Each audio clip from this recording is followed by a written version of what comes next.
සුබ දවසක් ඉෂෝෆාම් YouTube නාලිකාවට සාදරයෙන් පිළිගන්නවා. අපි අද බලමු බිත්තර දමන කිකිලියන් පාලනය මුල සිට සරලවම. මා මෙහිදී බිත්තර සඳහා කිකිලියන් ඇති කරන ආකාරය හා ඝන ආස්තරණ ක්‍රමය යටතේ කිකිලියන් පාලනය මුල සිට සරලවම විස්තර කිරීමට බලාපොරොත්තු වෙනවා.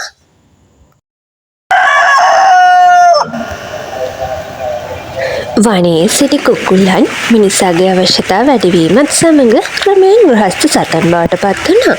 පසු කාලීන වාණිජ කර්මාන්තයක් ලෙස කුකුළු පාලනය වැඩි දියුණු වුණා. ඒ අනුව ක්‍රම කිහිපයකට කුකුළු පාලනය සිදු කරනු ලබනවා. නිදලි ක්‍රමය, අඩසියුම් ක්‍රමය, සියුම් ක්‍රමය යන ප්‍රධාන කොටස් තුන යටතේ කුකුලන් පාලනය සිදු කරනවා. නිදලි ක්‍රමය ෆ්‍රී රේන්ජ් සිස්ටම්. සතුන්ට නිදැල්ලේ හැසිරෙමින් හා පරිසරයෙන් අවශ්‍ය ආහාර සපයා ගනිමින් ජීවත් වීමට සලස්වනවා. රාත්‍රියට පමණක් ලැබීමට ස්වභාවික ස්ථානයක් හෝ ලැබුම් කූඩුවක් සපයනු ලබනවා. ගෘහස්ත බිත්තර නිෂ්පාදන අවශ්‍යතාවය සපුරා ගැනීමට මෙම ක්‍රමය සුදුසුයි. සෙමි ඉන්ටෙන්සිව් සිස්ටම් අඩසියුම් ක්‍රමය. එක් සතෙකු සඳහා වර්ග මීටර් 0.5ක ප්‍රමාණයක ඉඩක් කරනවා. ලැබීමට පමණක් කූඩුවක් සපයනවා.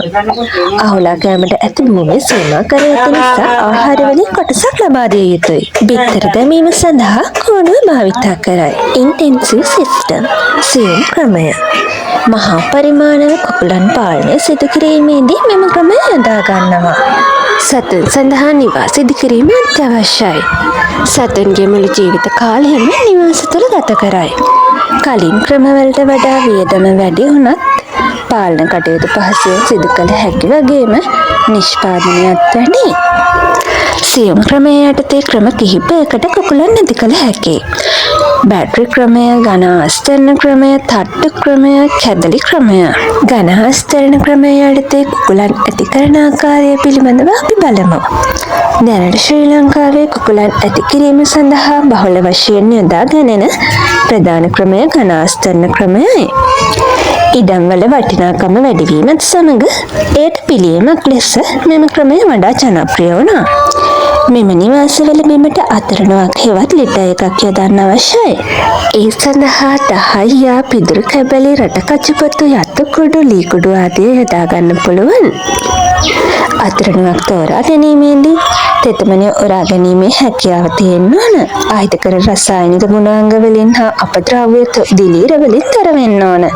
වියලි තත්ත්වයේ පැවතිය යුතුයි. කුකුලන්ගේ ආහාරයක් නොවිය යුතුයි. දූවිලි ආකාරයෙන් නොතැබිය යුතුයි. වගේම කුඩා කොටස් ලෙස තිබිය යුතුයි. අපි බලමු කුකුල් පාලනය මුල සිට සරලවම. මේ සිටින්නේ දිනක් වයස ඇති කුකුල් පැටව්. වර්තමානයේ ස්වභාවික ක්‍රමයට බිත්තර රැක්කවීම සිදු කරණය ඉතා කලාතුරකින්. වාණිජ මට්ටමින් කුකුලන් ඇති කිරීමේදී පැටව් නිෂ්පාදනය කරනු ලබන ආයතන වලින් හැචරීස් වලින් දවසේ පැටව් මිලට ගන්න පුළුවන්. බිත්තරයෙන් එළියට පැමිණි පැටවුන් බාහිර පරිසරයට හුරු වනතුරු බ්‍රූඩරයක රැක බලා ගත යුතුයි. ඒ සඳහා සෙන්ටිමීටර් 45ක් උස ගැල්වනයිස් තහඩුවක් සිලින්ඩරයක ආකාරයට නවා බ්‍රූඩරය සකස් කරගන්න පුළුවන්. බ්‍රූඩර් කාල සීමාව දින 1 සිට දින 28 දක්වා වෙනවා. මෙහිදී උෂ්ණත්වය හා ආලෝකය කෘත්‍රිමව ලබා දිය යුතුයි. මෙම බ්‍රූඩරයේ අතරණුව ලෙස 10 යොදාගත්තා. මෙම අතරණුව මත දින 3ක් යනතුරු කඩදාසියක් ඇතිරිය යුතුයි. එයට හේතුව කුකුල් පැටවුන්ගේ පාද සියුම් නිසා 10 කකුල්වල ඇනිලා තුවාල වෙන්න පුළුවන්. පළමු දිනේදී පැටවුන්ගේ විඩාව මගහරවා ගැනීම සඳහා විටමින් B සංකීර්ණය හා ග්ලූකෝස් දියරිය සැපිය යුතුයි. පළමු දිනේ බ්‍රූඩරේ කඩදාසිය මත විසිරුවා ආහාර ලබා දිය හැකි අතර දෙවන දිනේ සිට ආහාර සැපයීම සඳහා භාජන හඳුන්වා දෙන්න පුළුවන්. ආහාර ලෙස සති 8ක් යනතුරු චික්කි ස්ටාර්ටර් ලබා දෙන්න පුළුවන්. බ්‍රූඩරේ තුළදී පැටවුන් උෂ්ණත්වය සැපයීම සඳහා පැටව් 100කට වොට් 100ක විදුලි බල්බයක් භාවිතයට ගන්න පුළුවන්. බ්‍රූඩරේ උෂ්ණත්වය ලබා දිය යුතු ආකාරය සතියෙන් සතිය වෙනස් වන අතර පළමු සතියේදී සතියේ සාමාන්‍ය උෂ්ණත්වය සෙල්සියස් අංශක 35ක් ලෙසද දෙවන සතියේදී සාමාන්‍ය උෂ්ණත්වය සෙල්සියස් අංශක 32.2ක් ලෙසද තුන්වන සතියේ සාමාන්‍ය උෂ්ණත්වය සෙල්සියස් අංශක 29.4ක් විදියටද හතරවන සතියේ සාමාන්‍ය උෂ්ණත්වය සෙල්සියස් අංශක 26.6ක් වන ලෙසද අඩු කළ යුතුයි. ඉන්පසු කුකුල් පැටවුන් බාහිර පරිසරයට හුරු කළ යුතුයි. පැටව කාලය තුළදී පැටවුන්ට අවශ්‍ය පමණ ආහාර සැපය යුතු අතර රාත්‍රී කාලය පුරාම උෂ්ණත්වයට අමතරව ආලෝකයද ලබා දෙන්න ඕන. දින 28කට පසුව ඉඩකඩ හා වාතාශ්‍රය වැඩිපුර ලබා දිය යුතුයි. වයස සති 8 සිට 18 දක්වා කාලය වර්ධක කාලයයි. වාර්ධක අවධියේදී එක් සත්තුක සඳහා වර්ග මීටර් 0.09ක ඉඩ ප්‍රමාණයක් වෙන් කරන්න ඕන. මෙහිදී ආස්තරණය සෙන්ටිමීටර් 7.5ක ඝනකමින් ආරම්භ කරන්න අවශ්‍යයි. පැටවුන්ගේ ආහාර මිශ්‍රණය වෙනුවට වැඩෙන සතුන්ගේ ආහාර මිශ්‍රණය ග්‍රෝවර් මෑෂ් හඳුන්වා දීම සිදු කරන්න අවශ්‍යයි. මෙහිදී ආහාර සීමා කොට ලබා දෙන අතර ජලය අවශ්‍ය ප්‍රමාණයට ලබා දිය යුතුයි. වර්ධක අවධියේදී රාත්‍රියට ආලෝකය ලබා දීම සිදු කරන්නේ නැහැ. වයස සති 18දී කිකිලියන් බිත්තර දැමීම ආරම්භ කරනවා. මෙම අවධියේදී බිත්තර දමන කිකිලියන්ගේ ආහාර මිශ්‍රණය හඳුන්වා දෙන්න ඕන.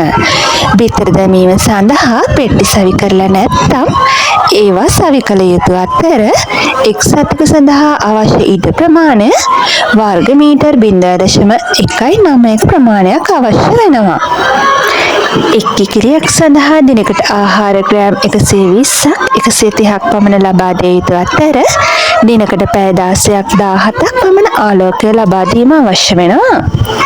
සතුන්ට අවහිර නොවන පරිදි බිත්තර එකතු කිරීම දිනකට වාර 2ක් පමණ සිදු කළ යුතුයි. කිකිලියන්ට පණ රෝග ඇතිවිය හැකි බැවින් එම රෝග අවම කර ගැනීම සඳහා නිසි කලට පණු බෙහෙත් ලබා දිය යුතුයි. වගේම බිත්තර දමන අවධියේදී කිකිලියන්ගේ කැල්සියම් අවශ්‍යතාවය සැපයීම සඳහා සිප්පි කටු ලබා දීම සිදු කළ හැකියි. දෛනික පෝෂණ අවශ්‍යතාවය සපයා ගැනීම සඳහා කුකුල් පාලනය ඉතාමත් වැදගත් වන අතර ඉතාම ලාභදායී ව්‍යාපාරයක් ලෙසද දක්වන්න පුළුවන්. මේ වීඩියෝ එක හොඳයි නම් ලයික් කරලා කමෙන්ට් කරන්න අමතක කරන්න එපා. ඉෂුෆාම් YouTube නාලිකාව තාම සබ්ස්ක්‍රයිබ් කරලා නැත්නම් සබ්ස්ක්‍රයිබ් කරන්න. තවත් මෙවැනි කෘෂිකාර්මික වීඩියෝවකින් හමුවෙමු. අදට මම සමුගන්නවා. ඔයාලට සුබ දවසක්.